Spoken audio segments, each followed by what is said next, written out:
આ ચોંકાવનારી ખબરથી સમગ્ર મેડિકલ ક્ષેત્રમાં હલચલ મચી ગઈ છે. દેશભરની કિડનીઓએ હડતાલ જાહેર કરી છે. ચાલો આપણે જાણીએ એક્સપર્ટથી.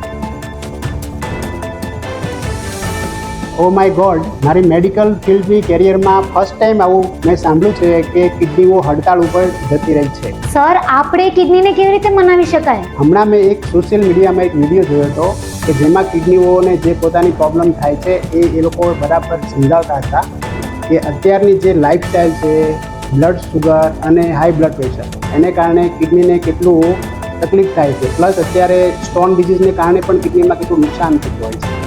તો એ વસ્તુને ધ્યાનમાં રાખીને કિડનીઓએ એક આપણને સજેશન આપ્યું છે કે અમે હડતાલ ઉપર ના જઈએ, તેના માટે તમારે એક અમારી કન્ડિશનનું પાલન કરવું પડશે. તો એટલે હજુ આશા છે?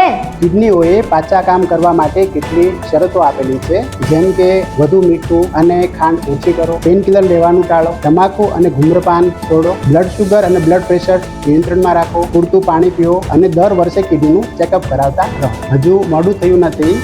તમે કિડનીનો ખ્યાલ રાખશો તો કિડની તમારો ખ્યાલ રાખશે.